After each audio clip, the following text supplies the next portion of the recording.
અમદાવાદમાં 147મી રથયાત્રાની શરૂઆત થઈ ચૂકી છે. ભગવાન જગન્નાથજી, બહેન સુભદ્રાજી અને મોટાભાઈ બલરામ શહેરની નગરચર્યાએ ભવ્ય રથ પર સવાર થઈને નીકળી રહ્યા છે. ભગવાન જગન્નાથજી નંદી ઘોષ, બલભદ્રજી તલધ્વજ, જ્યારે બહેન સુભદ્રાજી કલ્પધ્વજ રથમાં સવાર છે. બે ભાઈની વચ્ચે બહેન સુભદ્રાજીનો રથ છે. ભગવાન જગન્નાથજી રાજવી વેશમાં નગરચર્યાએ નીકળ્યા. રસ્તા પર ઢોલ નગારા તેમજ ડીજેના તાલ સાથે ભક્તો ઝૂમી રહ્યા છે અને દર્શન કરવા ભક્તોનું ઘોડાપૂર ઉમટ્યું. આ અવસરે દેશના ગૃહમંત્રી અમિત શાહ પણ પહોંચ્યા હતા અને પરિવાર સાથે તેમણે ભગવાન જગન્નાથજીની આરતી કરી હતી. વહેલી સવારથી જ મંદિરમાં ભક્તિમય માહોલ જોવા મળી રહ્યો છે.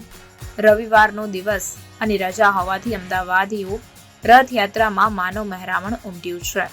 હાલ રસ્તાની બંને બાજુ ભારે ભીડ જોવા મળી રહી છે. પ્રસાદી લેવા માટે પણ પડાપડી થઈ રહી છે. ત્યારે સમગ્ર રથયાત્રાના રૂટ પર પોલીસની ચાંપતી નજર જોવા મળી રહી છે. સમગ્ર રૂટ પર ડીજી, એડીજી, આઈજી અને ડીઆઈજી કક્ષાના 5 અધિકારીઓ તેમજ 12,600 પોલીસ સહિત 23,600 જવાનો બંદોબસ્તમાં તૈનાત કરાયા છે.